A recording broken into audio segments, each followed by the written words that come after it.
Hallelujah. Praise the name of the Lord. Jesus Christ, King of Kings and Lord of Lords. Father God, in the name of Jesus, salamat po. At kami ay nandito na naman sa iyong bahay upang ikaw ay sambahin, upang ikaw ay purihin, upang ikaw ay pasalamatan. Oh, hallelujah. Glory and honor unto your name alone, Lord Jesus. Salamat, Lord. We live one day at a time. Hallelujah. One day at a time. Salamat, Lord Jesus. Sa panibagong umaga na kami ay nagising, ligtas sa anumang kapahamakan. Hallelujah, Jesus. Salamat, Lord. Thank you, Lord. Thank you, Lord Jesus. Hallelujah. Hallelujah, Lord. Salamat po sa iyong kabutihan. Hallelujah. Thank you, Lord. Thank you, Lord Jesus, for a new day to serve you. My King, my King, my Lord and Savior, Jesus Christ. Holy Spirit,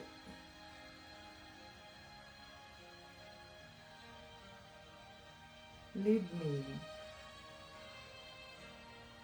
in every step of the way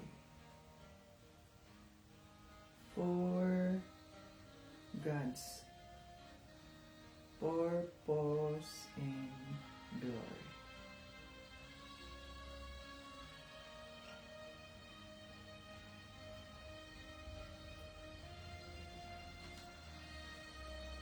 Hallelujah! Welcome dito sa ating live, mga ka-Team Jesus. Welcome dito sa ating live.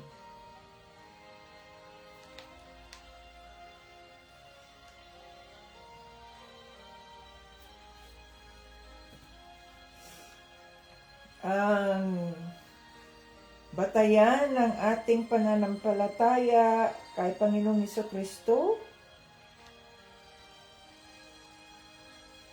John 3:16.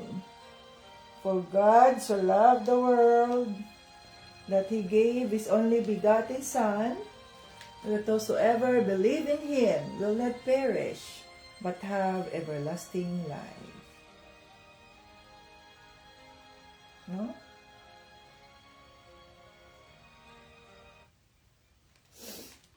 Happy moments, praise the Lord, Jesus Christ. Difficult moments, seek the Lord, Jesus Christ. Quiet moments, worship the Lord, Jesus Christ. Painful moments, trust the Lord, Jesus Christ. And every moment, thank the Lord, Jesus Christ. Hallelujah. Praise God for His faithfulness. Welcome dito sa ating live. Ngayon ay Wednesday morning sa Houston, Texas. February 12 na ba ngayon? 13. February 12, 2025! Praise God! Sa kanyang kabutihan. Wednesday na. Salamat sa Panginoon sa kanyang kabutihan. Welcome dito sa ating live. Facebook viewers, Facebook joiners, Facebook viewers, and YouTube viewers. Magpuri tayo sa ating Panginoon.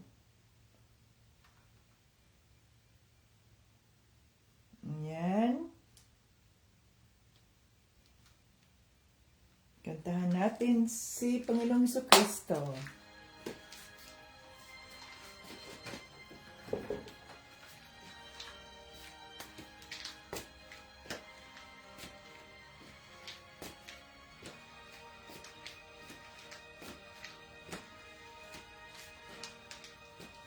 Pagising sa umaga, kay ganda, kay ganda, kay ganda ng mundong ginawa niya. Ngayon ko lang nakita ang ganda ng mundo. Salamat sa Diyos at ako'y binago.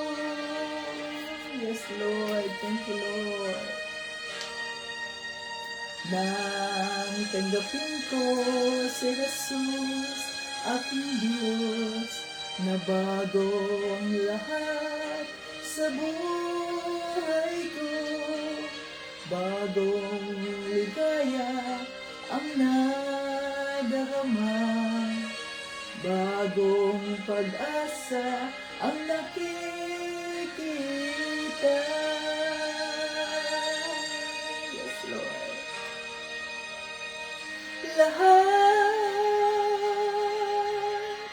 Lahat ay aking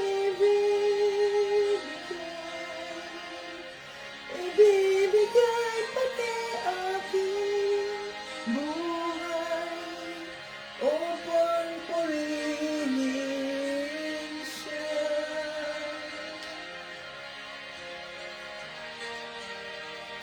Lahat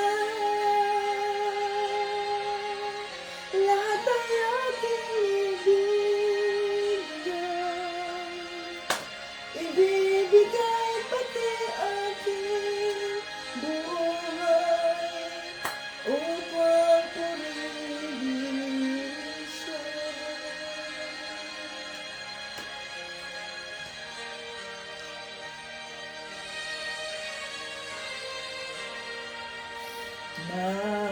Nag-uumapaw ang aking saya, pagmamahal niya ang nadarama, kay ganda ng buhay na nasa kanya. Purihin ang Diyos, purihin si Jesus. Yes, Lord.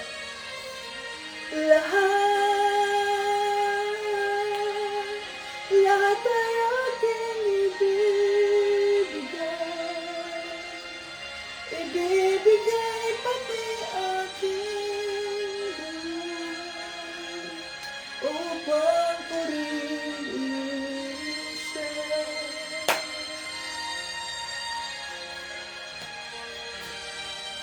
Lahat ay aking ibibigay, pati aking buhay, upang purihin siya.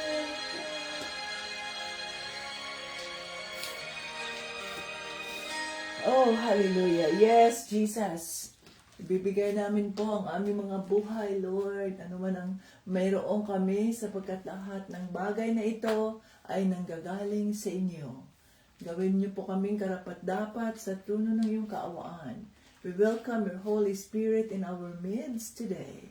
Holy Spirit, ang sabi niyo po sa mga salita, 2 or 3 gathered in your name, you are in our midst. So kami po ay naniniwala na ikaw, Holy Spirit, sa pangalan ni Jesucristo ay nandito ngayon sa aming kalagitnaan upang buksan ang aming mga isipan, upang mangusap ka ulit sa amin at magamit mo ang aming mga buhay para maging kapaki-pakinabang sa kaharian ng Diyos Ama dito sa lupa. We welcome the Holy Spirit.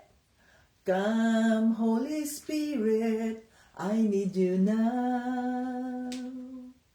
I need your anointing, come in your power. Yes, Holy Spirit. I love you, Holy Spirit.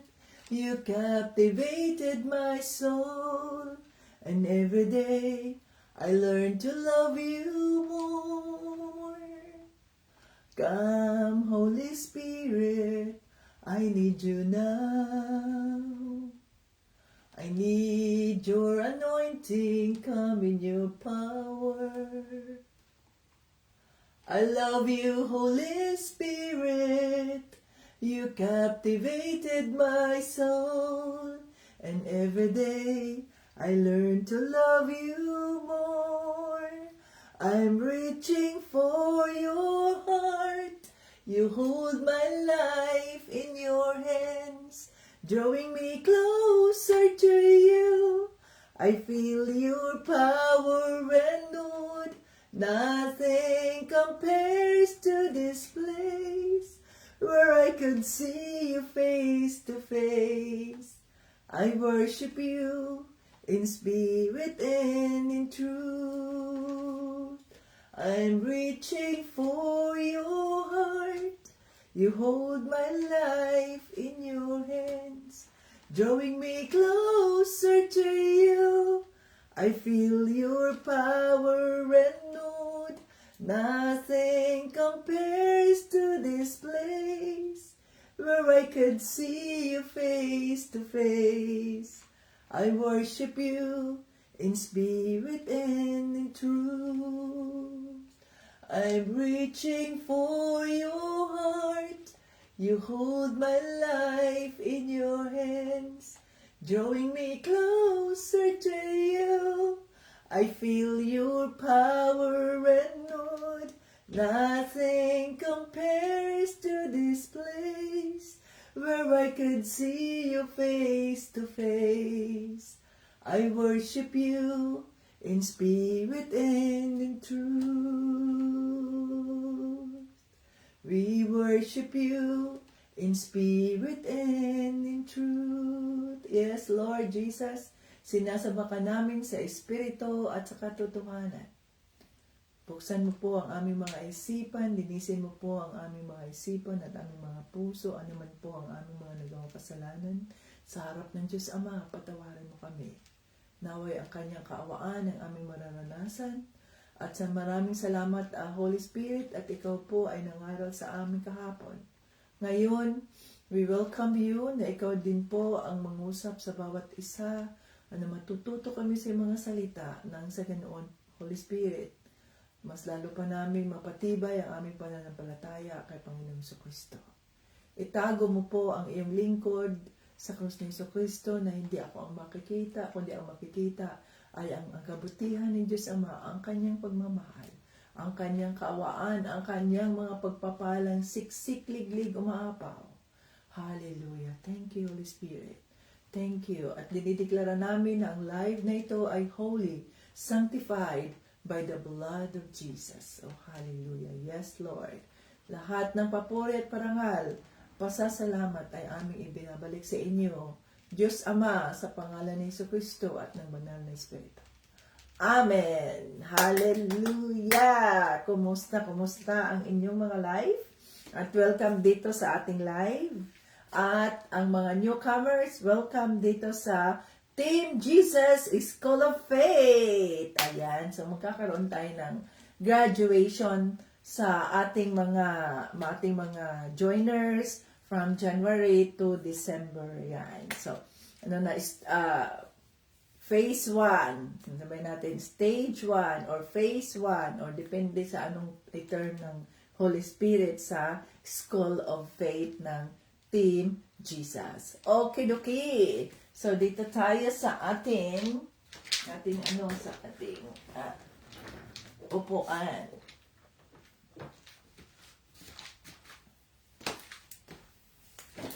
Okay.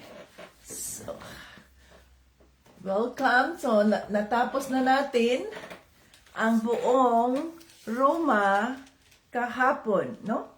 Ang pangungumusta.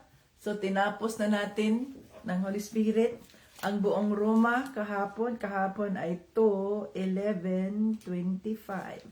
So, ngayon ay welcome na tayo dito sa 1 Corinthians. So, tapos na si Paul, tapos na ang kanyang liham at pangungumusta sa mga taga-Roma dahil plano niya ngang pumunta at bumisita sa Roma.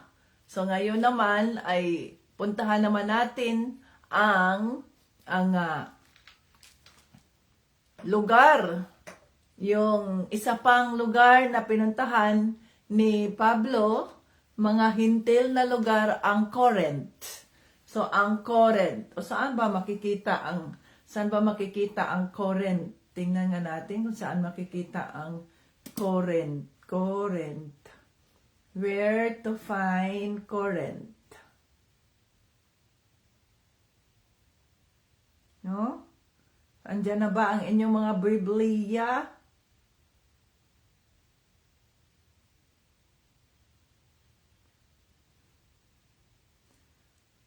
The modern city of Corinth is located in Greece on the isthmus of Corinth, a narrow strip of land that connects the Peloponnese Peninsula to mainland Greece. It's about 3 miles northeast of the site of ancient Corinth.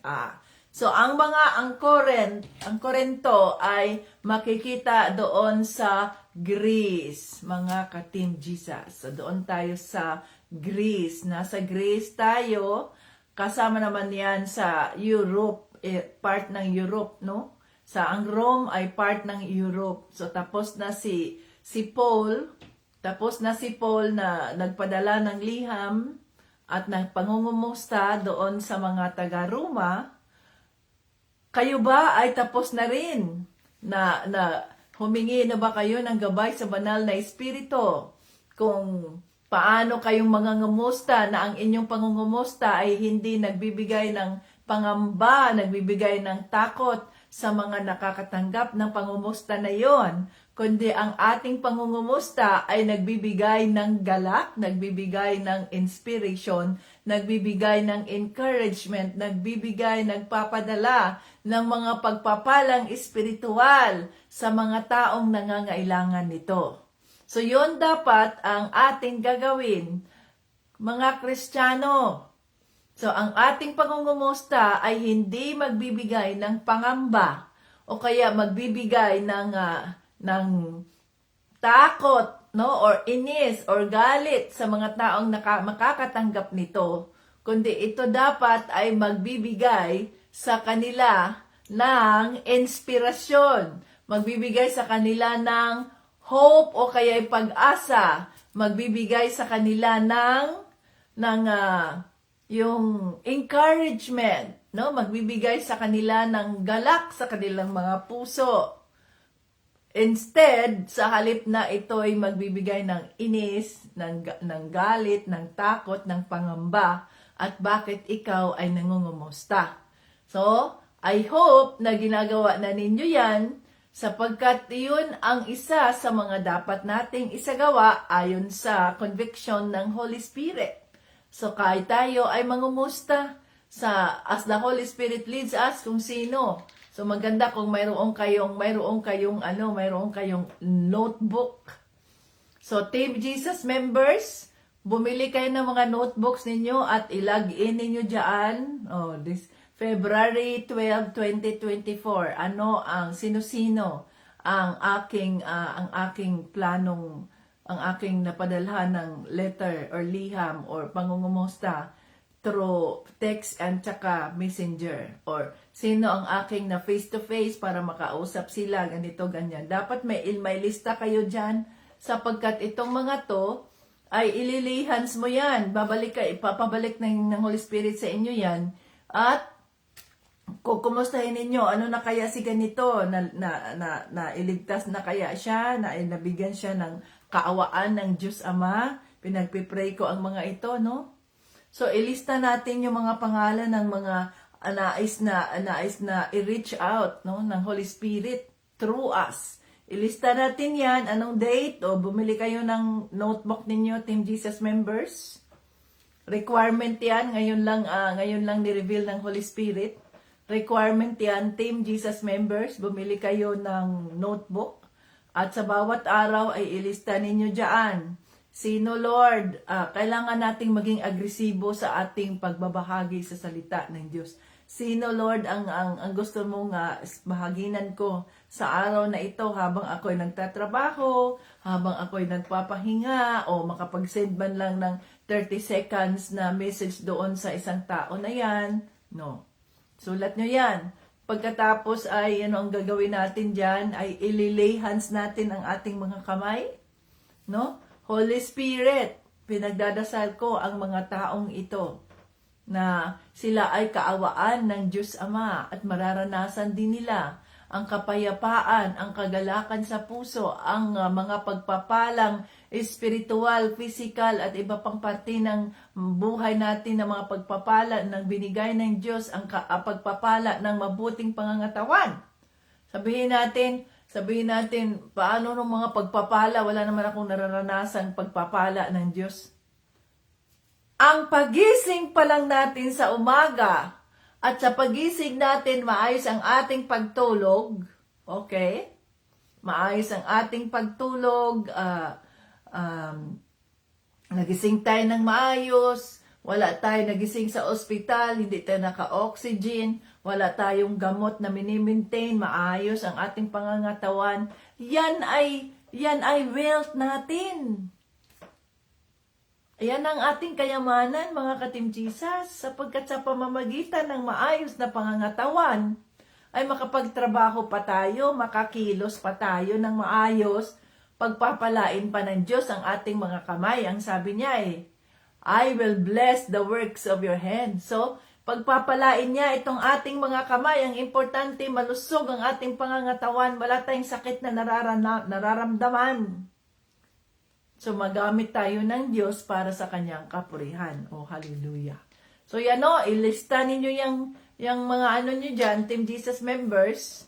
Kolektahin natin yan bawat buwan, starting February. Lista ninyo yan, sino sa bawat araw. At tingnan natin pagdating ng February, ano ba ang February? Hanggang kailan ba itong February? February 12 hanggang February 28. Oh. Dating ng February 28, tingnan natin kung ilan ang inyong ilan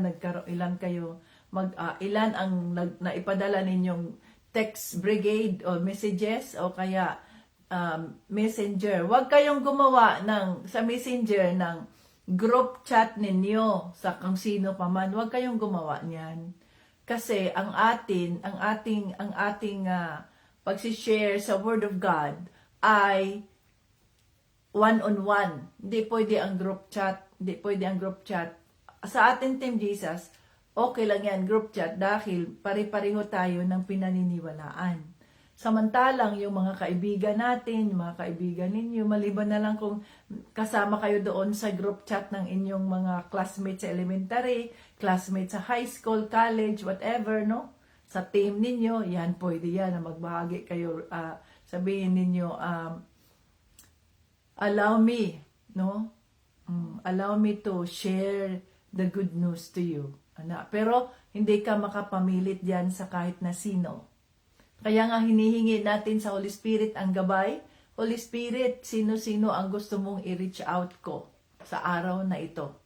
Ayan. So, bawat araw, mayroon kayong lista dyan. Ang na-reach out ko ay si ganito, si ganyan. Para sa ganoon ay makita ng Holy Spirit ang ating mga trabaho sa kanyang parasan. We are the workers of the vineyard of the Lord Jesus Christ. Sa makatuwid, makikita ang ating mga pagtatrabaho sa pamamagitan ng ating mga gagawin. Hallelujah, in the name of Jesus. Okay, Team Jesus members, shout out ang lahat ng mga members at yung mga wala rito, shout out, kukolektahin ko yan sa bawat buwan. Alamin natin kung sino ang may mga bunga at sino ang nananatiling taga-upo at tagapakinig lamang. Anong sabi ng Holy Spirit? Anong sabi doon sa Word of God? Kayo ay tatanggalin niya, putulin na yan. O isang taon na lang ang ibinigay sa atin. Pag hindi tayo namumunga, ay puputulin na tayo. O gusto nyo bang maputol kayo? Matanggal kayo sa presensya ng Holy Spirit? O kaya matanggal kayo doon sa connection natin na si Panginoong Jesucristo dahil wala tayong ginawa? O hindi natin pwedeng, hindi dapat. So kailangan na mayroon tayong gawin. Si Tita Bets, ginagawa niya, to God be the glory, ang kanyang katungkulan bilang boses ng Holy Spirit. Kaya nandito ako sa inyo araw-araw. Natutulog ako ng maaga. Nang sa ganoon ay magising din ng maaga at hindi pagod ang katawan. Hallelujah. Salamat sa Diyos. So dito tayo sa Corinto. Ang Corinto ay mayroong dalawang bahagi. Ang 1 Corinthians at saka 2 Corinthians.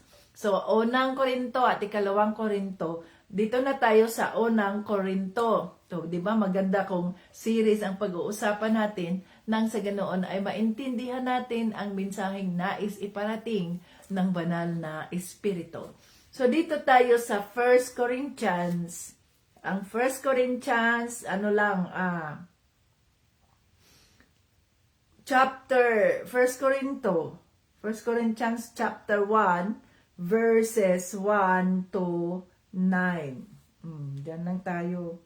1 to 9. Verses 1 to 9. Alamin natin ang mensahe ng Holy Spirit dito. Okay. Verse 1. Chapter 1, verse 1. Mag-umpisa na tayo. 1 Corinto, unang Corinto. Mula kay Pablo na tinawag upang maging apostol ni Kristo Jesus ayon sa kalooban ng Diyos, kasama si Sostenes na ating kapatid. Mahal kong mga kapatid sa iglesia, verse 2. Mahal kong mga kapatid sa iglesia ng Diyos diyan sa Corinto, kayo'y naging kanya sa inyong pakikipag-isa kay Kristo Jesus. Tinawag niya kayo upang maging banal. We are called to be holy. Kasama ng lahat ng kumikilala sa ating Panginoong Hesukristo saan mang lugar. Siya'y Panginoon nating lahat. Verse 3. Sumainyo nawa ang biyaya na kapayapaang galing sa Diyos na ating Ama at sa Panginoong Hesukristo. Kung dito tayo sa 4, mga pagpapala mula kay Kristo. Lagi akong nagpapasalamat sa Diyos dahil sa mga pagpapalang ibinigay niya sa inyo sa pamamagitan ng inyong pakikipag-isa kay Kristo Jesus. 5. Sapagkat sa inyong pakikipag-isa sa Kanya, pinalago kayo ng Diyos sa lahat ng bagay, sa pananalita at kaalaman. Dahil dito, napapatunayan sa inyo na ang mga itinuro namin tungkol kay Kristo ay totoo. 7. Kaya hindi kayo kinukulang sa anumang kaloob na espiritual habang hinihintay ninyo ang pagbabalik ng ating Panginoong Hesukristo. 8. Panatilihin niya kayong matatag sa pananampalataya hanggang sa katapusan, upang kayo'y maging walang kapintasan sa araw ng kanyang pagdating. 9. Tapat ang Diyos na tumawag sa inyo upang makipag-isa sa kanyang anak na si Hesukristo na ating Panginoon. Hallelujah. Yes, Lord Jesus, Holy Spirit, salamat po sa iyong mga salita. Gabayan mo kami, Holy Spirit, na maintindihan namin ang mensaheng nais mong iparating. In Jesus' name, Amen. Okay, 2:12-25. Dito tayo mga ka-Team Jesus. So ano ba ang mensahe? Ito na naman, makikita natin dito, pinakilala ni Pablo ang kanyang sarili bilang apostol ni Hesukristo ayon sa kalooban ng Diyos. So pinakilala niya yung kanyang sarili kung sino siya. So anong pinakilala niya? Hindi naman niya sinabi na ako si Dr. ganyan, ako si Reverend, ako si Bishop, mga ganyan. Yan ay katawagan na lamang ng tao. Subalit, ang sabi ni Pablo, siya ang apostol. Na ibig sabihin nun, siya ang tagapagdala ng mensahe. Siya ang nangangaral sa mensahe ng ating Panginoong Hesukristo. So ganoon din tayo mga ka-Team Jesus, sapagkat hindi man tayo nakaranas directly first-hand experience na kasama si Panginoong Jesucristo, kagaya nila ni Pedro, nila ni Juan, at ni sino pa mang mga disipulo. Kaya tayo ngayon ay tinatawag na mga apostoles ni Kristo. Tayo ngayon ay tinatawag na mga ebanghelista, mga magtuturo, no, ni Jesucristo. So yan ang ating katawagan, yan ang ating number 1 na katawagan. Tayo ay mga apostoles ni Jesucristo. So wala tayong ibang itinataas, wala tayong ibang ipinakilala dito sa atin, dito sa Team Jesus, kundi si Panginoong Jesucristo. Kaya nga, Team Jesus. Hindi Team Abita, Team Bryant, o sino pa mang mga team dyan. Walang ibang pangalan ang ating itinataas dito, kundi ang pangalan ni Panginoong Jesucristo. Team Jesus. Ayan. So dito, pinapakita dito, no? Tayo daw, kung kayo, mga taga-Pilipinas. Ayan. Mga taga-Butuan. Mga taga-Bohol. Mga taga-Laguna. Mga taga-Leyte. Mga taga saan pang dakon ng daigdig kayo dyan ngayon. Ang sabi dito, mahal kong mga kapatid sa Iglesia ng Diyos dyan sa Corinto, o dyan sa Pilipinas, dyan sa specific sa Mindanao, dyan sa Luzon, dyan sa Visayas. Ayan, ang sabi, no? Kayo'y naging kanya sa inyong pakikipag-isa kay Kristo Jesus. Tinawag niya kayo upang maging banal. So tayo ay nakipag-isa na kay Panginoong Jesucristo. At tayo ay tinawag upang maging banal, holy, sanctified by the blood of Jesus, no, ayon sa kaawaan ng ating Panginoong Diyos Ama. So, ayan ang sabi diyan, no?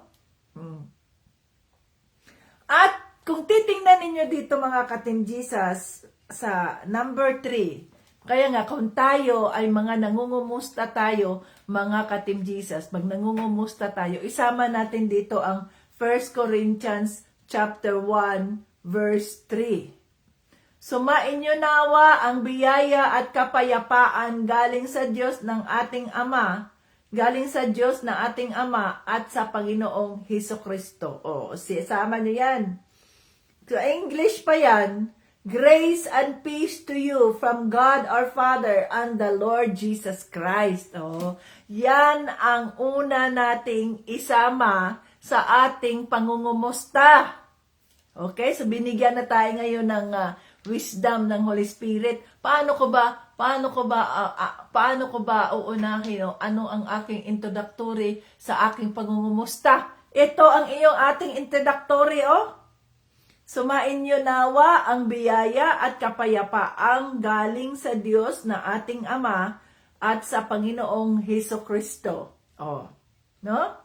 Grace and peace to you from God our Father and the Lord Jesus Christ. So yan ang ating ilagay dyan sa ating pangungumusta.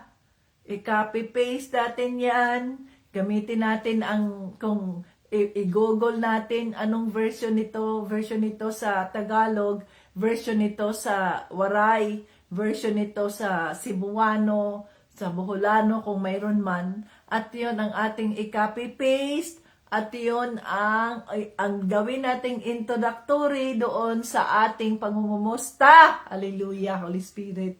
Thank you, Holy Spirit, no?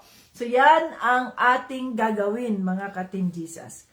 Una ay, ang greetings natin ay dapat na hindi galing sa atin, kundi galing sa Panginoong Jesucristo. Ang biyaya at kapayapaan, no? Sapagkat ang biyaya, yun yung blessings. Sabi dito, ano ang biyaya? Sabi dito, grace and peace. So, ang kanyang mga biyaya, ang grace, ang kanyang mga pagpapala, nasa sa inyo. Ang kanyang kapayapaan, sapagkat sa kaguluhan, sa gulo ng mundo, sa gulo ng politika, sa gulo ng ganito, ganyan, no, mga ka-Team Jesus, ay kailangan natin ang kapayapaan na nanggagaling kay Panginoong Hesukristo.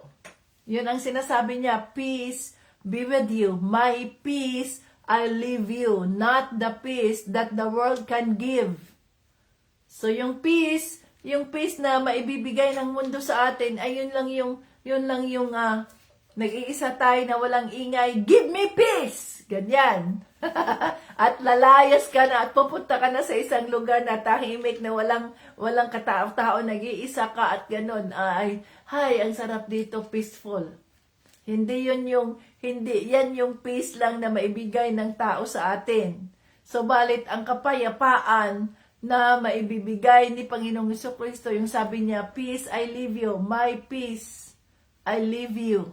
So, iniwanan niya sa atin ang kanyang kapayapaan. Yan yung kapayapaan sa kabila ng storm. Yan yung kapayapaan na ating nararanasan sa kabila ng kaguluhan, sa kabila ng kahirapan, sa kabila ng pagharap natin sa mga problema sa buhay, sa kabila ng mga struggles natin. Magugulat yung iba, bakit siya masaya? Bakit parang parang wala siyang problema? Bakit ang saya-saya niya? Bakit nag-glow siya kahit na ang hirap ng buhay? Kahit ganito ang sitwasyon, bakit? Sapagkat nandoon ang kapayapaan na ibinigay ng ating Panginoong Hesukristo sa ating mga puso sa kabila ng anumang mga problema at anumang mga pagsubok sa buhay na ating hinaharap, sapagkat ang kapayapaan ni Panginoong Hesukristo ay nagdadala ng pag-asa.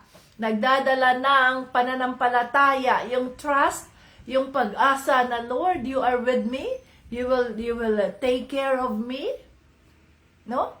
You will take care of me and my family. Ano man ang aming mga kinakaharap ngayon, I am not alone. Kasama kita sa sitwasyon na kung saan ako'y lugmok na at makikita ako ang footprints of the sun. Lord, hindi na po ang mga prints na yan ng aking paa ang nakikita diyan sa buhanginan na yan, kundi ikaw na po, Panginoong Hesukristo, sapagkat ako ay iyong inakay na, ako ay iyong kinarga na, sapagkat lupaypay na ako, pagod na ako, hindi ko na kaya ang aking sitwasyon. Nandiyan ka, ikaw ang nagbigay sa akin ng lakas, ikaw ang nagbigay sa akin ng pag-asa, ikaw ang nagbigay sa akin ng kapayapaan na sa ganitong sitwasyon ko na ako'y pagod na, lupaypay na, nandun ako, I am resting with you. Dahil sabi mo sa iyong mga salita, come to me, all of you who are heavily loaded, and I will give you rest. Take my yoke and learn from me, for my yoke is easy and my burden is light. Hallelujah. Praise the Lord. Kaya yan, mga ka-Team Jesus, ang ating nararamdaman. O kaya yun ang dapat nating gawin sa ating pangungumusta. Ito, grace and peace to you from God our Father and the Lord Jesus Christ. So dinideklara natin ang pagpapala at ang kapayapaan na nanggagaling sa ating Diyos Ama at ng Panginoong Hesukristo. Hallelujah. Okay, ganyan naintindihan na natin. So bawat pangungumusta natin, isama natin itong 1 Corinthians 1:3.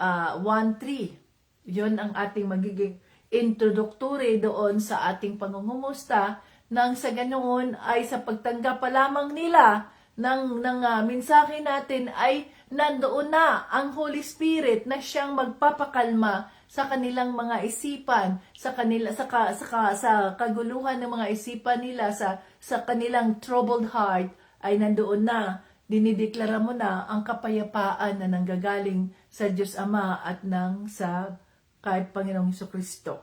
Okay. So, dito tayo sa 4. Ang sinasabi dito, si Pablo, anong attitude mayroon si Pablo? Tingnan nyo sa 4.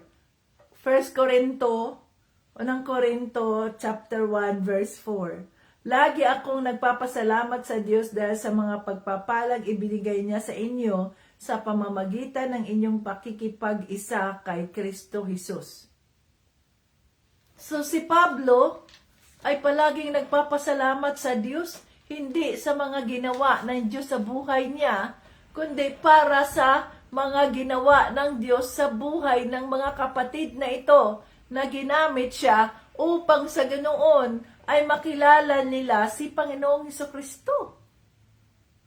So kung tayo ay ginamit ng Diyos para sa mga taong ito na makilala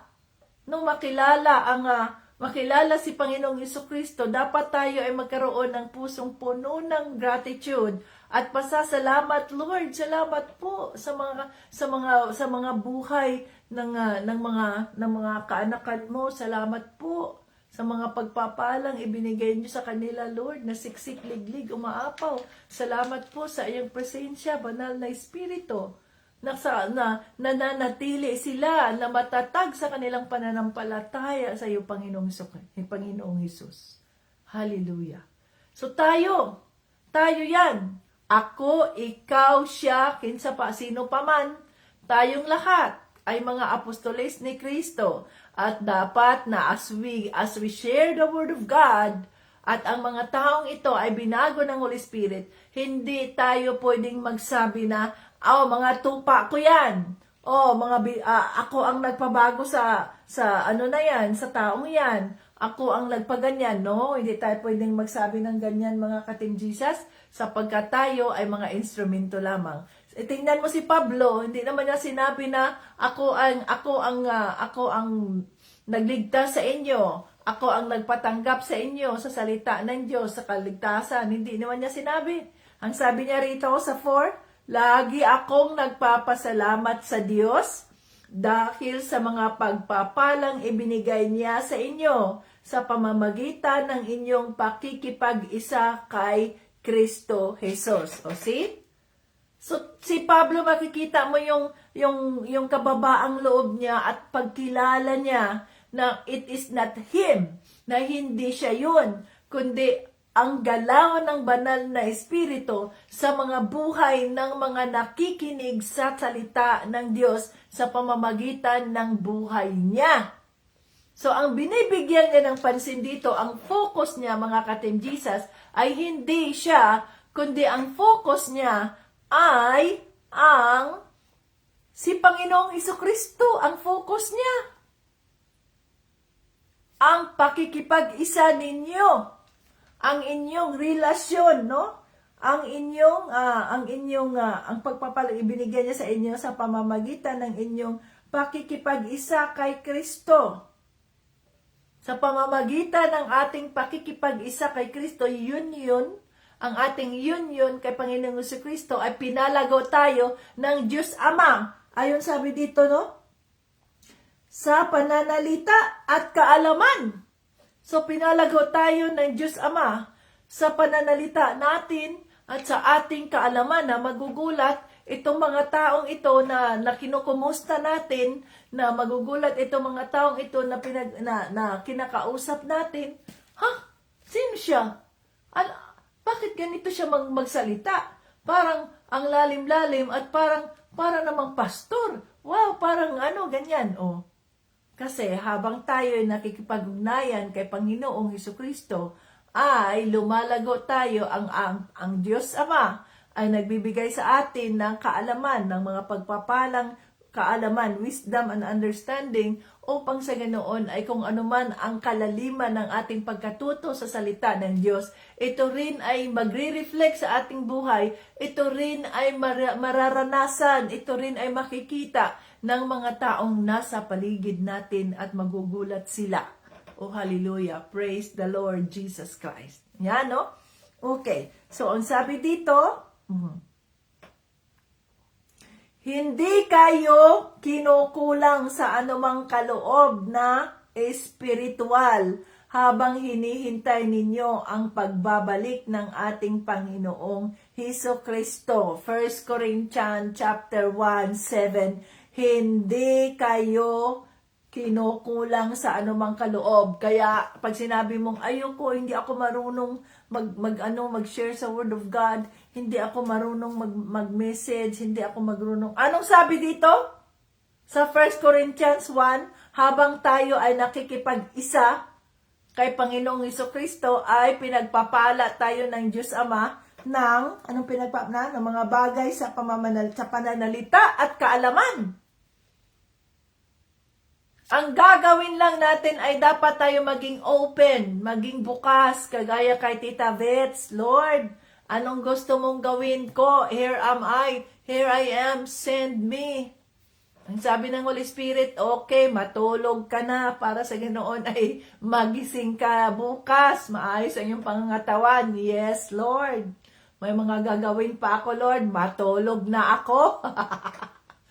Pagising, okay, handa mo na yung sarili mo. Magsuot ka na ng damit na ito. Ayan, may mga damit na akong inihanda. Ang Holy Spirit, o suotin mo yan. Yes, Lord. O ganito, isuot mo. Yes, Lord. O, ready na ako, Lord. Pero hindi ako ready sa salita ng Diyos. Why? Because I am just a voice. Boses lang ako. Pag ready na ang aking katawan, I'm ready, Lord. Okay, mag-ayos ka na, mag-live ka na. Yes, Lord. The rest of that, bahala na ang Holy Spirit. Ako ay kanyang boses lamang.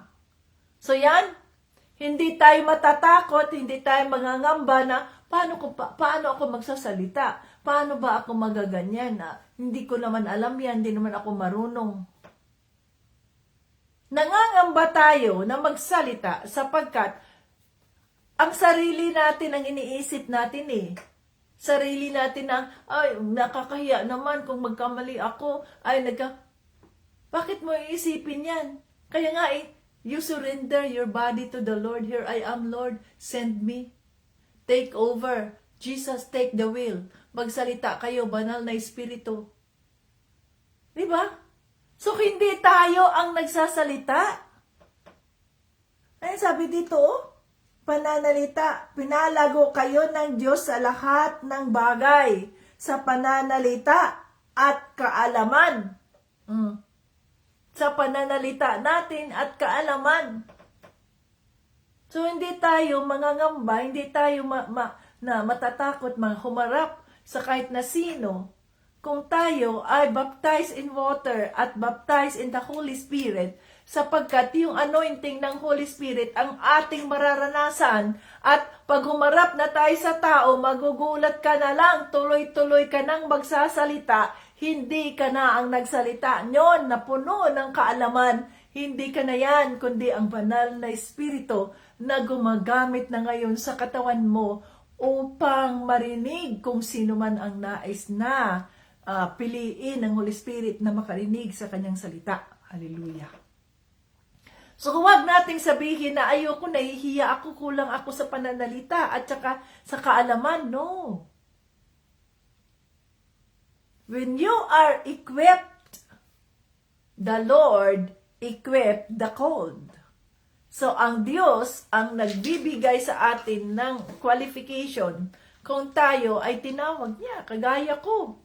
Hindi ko pinag-aaralan itong magdamag o 3 araw pa akong para mag-reveal ang Holy Spirit sa akin kung anong sasabihin ko. No, I don't do that. Sapagkat my confidence is in the power of the Holy Spirit to speak in front of you through me sa pamamagitan ko.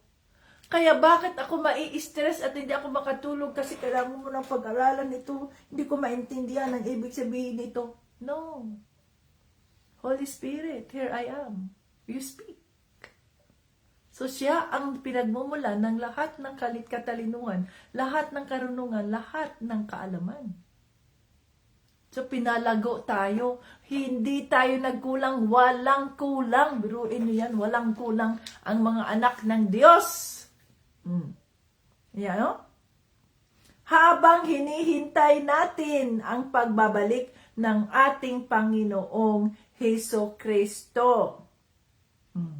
Panatilihin niya kayong matatag. Dito tayo sa 1 Corinto 1 verse 8, panatilihin niya kayong matatag sa pananampalataya hanggang sa katapusan upang kayo'y maging walang kapintasan sa araw ng kanyang pagdating.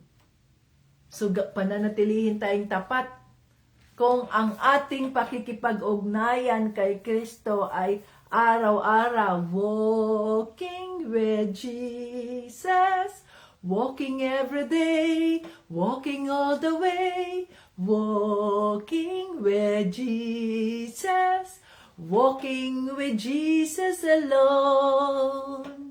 Walking in the sunshine, walking in the middle, walking every day, walking all the way, walking with Jesus, walking with Jesus alone. Ayan. So, hindi tayo nag-iisa. Alone with Jesus. Walking with Jesus. Walking in the sunshine. So, kung pag maliwanag ang mundo, maliwanag ang buhay, masagana ang buhay, masaya ang buhay, yan ay sunshine. Pero pag walking in the middle, ibig sabihin nun makulumlim ang mundo, parang wala ng pag-asa ang daigdig, wala ka ng pag-asa, ang bigat ng iyong nararamdaman, but you are still walking with the Lord. Ang iyong pakikipag-ugnayan kay Panginoong Hesus Kristo sa araw-araw na ikaw ay nagising. Oh, hallelujah.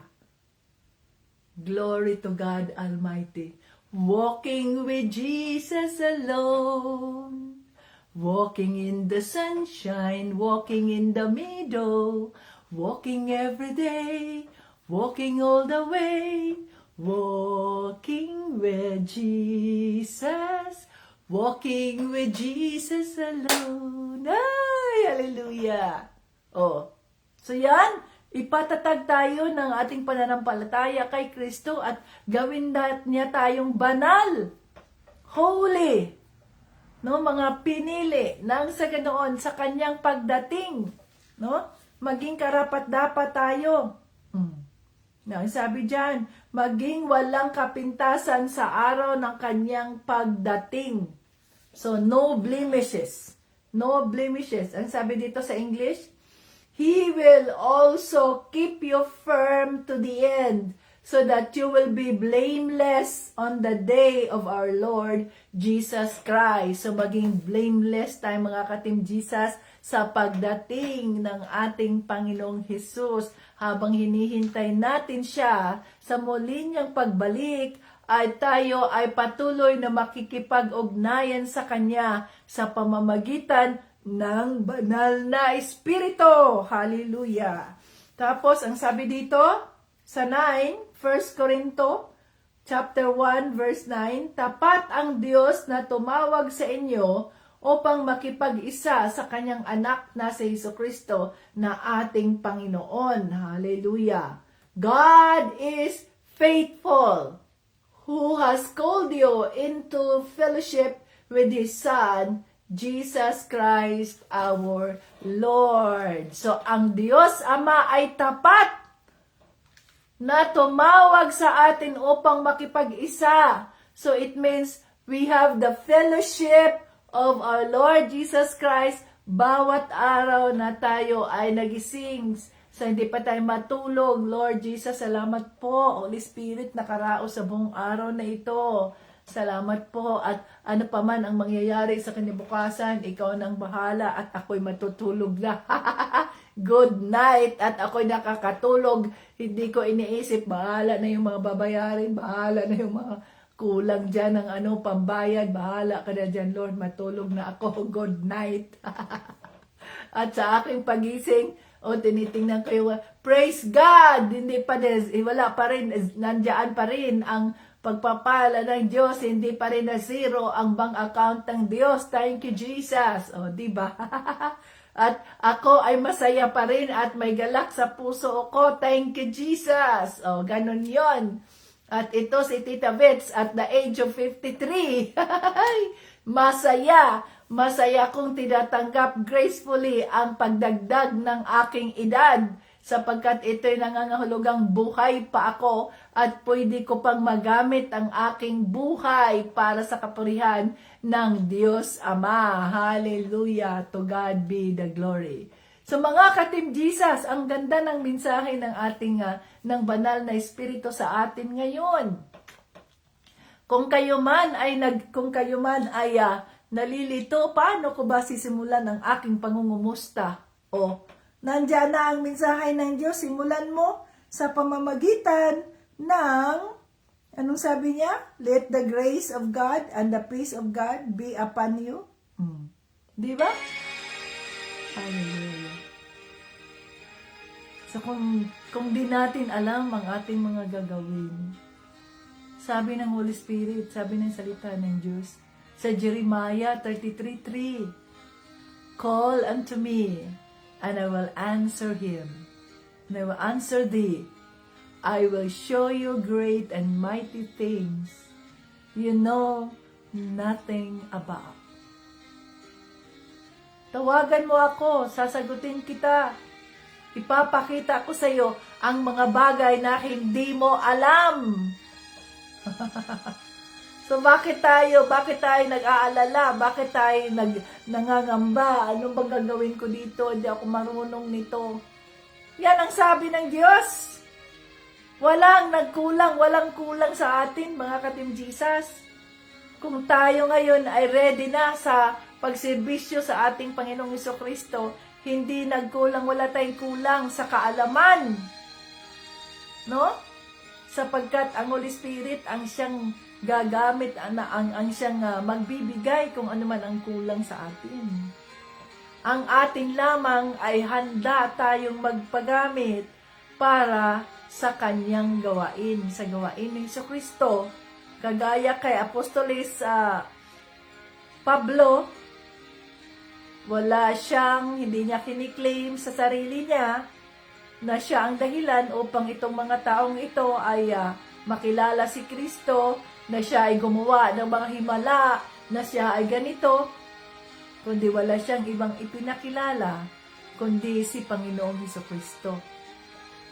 So, kailangan natin ang araw-araw nating pakikipag-fellowship kay Panginoong Jesucristo nang sa ganoon ay mananatili tayong matatag sa ating pananampalataya sa Kanya habang hinihintay natin ang tamang panahon ng Kanyang muling pagbabalik. At tayo ay maging blameless, walang kasalanan sa pagdating ni Panginoong Jesucristo. Hallelujah. Sapagkat tandaan natin sa 1 Corinto chapter 1 verse 9, anong sabi diyan? Tapat ang Diyos na tumawag, no? Tapat ang Diyos na tumawag sa inyo upang makipag-isa sa kanyang anak na si Kristo. So, tapat ang Diyos Ama, mga ka-Team Jesus. Nandito ka ngayon, nakilala mo si Panginoong Jesucristo dahil sa katapatan ng Diyos Ama. Kaya huwag nating sayangin ang mga pribilehiyo, huwag nating sayangin ang mga pagkakataon na tayo ay natuto sa salita ng Diyos, na binuksan ng Holy Spirit ang ating spiritual mind, ang ating spiritual heart, upang sa ganoon ay mas lalo tayong mapatatag sa ating pananampalataya kay Kristo at magamit ng Diyos ang ating mga katawan para sa Kanyang kapurihan, for God's purpose and glory. Yan talaga ang dapat na nasa puso natin. Hindi yung for my glory, para ako ay purihin ng tao, para ako ay appreciate ng tao, para ako ay acknowledge ng tao. Tingnan mo si Pablo, hindi siya nagpapa-acknowledge, kundi sino ang kanyang pinakilala dahil sa inyong relasyon kay Panginoong Jesucristo. You see? Ganon din dapat tayo, mga ka-Team Jesus. Kung ginamit tayo ng Diyos, kung nandoon ang anointing ng Holy Spirit sa atin, the more na tayo ay magpapakumbaba, the more na tayo ay kikilalanin natin, Holy Spirit, maraming salamat po sa iyong pagpili sa akin bilang iyong boses. Papuri sa Diyos Ama. Hindi ang papuri sa atin. Dahil ako ay magaling eh. Kasi ako ay ganito. Kasi ako ay ganyan. No. Maraming mga magagaling na tagapagsalita. Maraming mga magagaling na scholar sa kanilang mga larangan. Subalit kung sila ay magsalita, ay para silang mga gong, yung agong niya, tumutunog lang bell na, clinging bell na walang kwenta ang mga pinagsasabi at hindi sila naiintindihan. Subalit kapag ang presensya ng banal na espiritu at ang anointing ng banal na espiritu ay nasa isang tao, kahit ordinaryong tao lang yan, kahit sabihin mong siya ay ganito lang, magugulat ka kung mananalita na siya. Ang lawak ng kanyang pananalita, ang kanyang pananalita ay puno ng wisdom, puno ng karunungan, puno ng kaalaman. Bakit? Dahil yan sa anointing ng Holy Spirit. At yun dapat ang mayroon tayo. Pero paano natin magawa yan kung hindi pa tayo na kumpleto sa ritual na kailangan natin gawin? Kaya kailangan natin unang-una ang pabaptismo sa water at ang pabaptismo sa banal na espiritu. Upang tayo ay maging handa na lusubin ang mga kaaway ng Diyos at tayo ay maging sundalo ni Panginoong Jesucristo. Paano tayo maging matapang na sundalo kung hindi pa tayo equipped, kung hindi pa tayo handa, kung kulang-kulang ang ating pananampalataya sa Kanya at hindi pa nga natin na ideklara publicly ang ating pananampalataya kay Kristo. Pagtatawanan lang tayo ng demonyo, mga katinjisas. Pagtatawanan tayo. At ito'y magdudulot sa atin ng kapahamakan. At ito'y magdudulot sa atin ng kalungkutan, ng depression. Dahil yung ating mga sinishare sa Word of God, wala man ng reply, wala man lang ano. Bakit? Wala pa sa atin ang anointing ng Holy Spirit. Na kailangan natin yun. Kailangan natin ang anointing ng Holy Spirit. Nang sa ganoon, maging epektibo tayo na manggagawa ni Kristo, na mga apostoles ni Kristo. Hallelujah. Yes, Holy Spirit. To you be all the glory and honor. Maraming salamat po sa iyong presensya sa oras na ito. Maraming salamat at kami na naman na iyong tinuturuan. Tinuturuan mo kami upang maging mabuting apostolis ni Panginoong Jesucristo, blameless, walang kasalanan, sa harap ng Diyos Ama habang hinihintay namin ang muli mong pagbabalik dito sa mundo. Gabayan mo kami, banal na Espiritu, patatagin mo ang aming pananampalataya kay Panginoong Jesucristo, nalalakaran namin ang aming mga pananampalataya sa Kanya sa bawat araw na kami ay buhay, walking with Jesus every day, every moment sa mga buhay namin. Oh, hallelujah. Seal your words with the precious blood of Jesus, na hindi ito manakaw ng kaaway, kundi ito ay aming magagamit sa pang-araw-araw naming pagharap sa mga pagsubok sa buhay. Na wala kaming kakulangan, wala kaming kulang sapagkat buo mo kaming kinuha at binigyan ng kung anumang aming mga pangangailangan upang magamit mo ang mga buhay namin para sa kapurihan ng Diyos Ama. Hallelujah. Ano man po ang mga dasal, ano man po ang mga prayer request ng iyong mga kaanakan, ng mga taong nandito, Lord, salamat po sa kanilang mga buhay na iyong pinadala dito sa iyong bahay upang maging kapuri-puri sa iyong harap, upang maging kapaki-pakinabang sa iyong kaharian. Ano man po ang kanilang mga struggles ngayon, ano man po ang kanilang mga sitwasyon ngayon, Panginoon Jesucristo, dinideklara ko ang iyong mga pagpapalang siksik-liglig umaapaw. Tulungan mo kami na maging pasensyoso habang kami ay naghihintay sa iyong tamang panahon. Sapagkat sinasabi mong, you make all things beautiful in His time. Oh, hallelujah. Maraming salamat po. To you be all the good honor at maraming salamat na sa katagumpayan ng iyong Bible study sa araw na ito.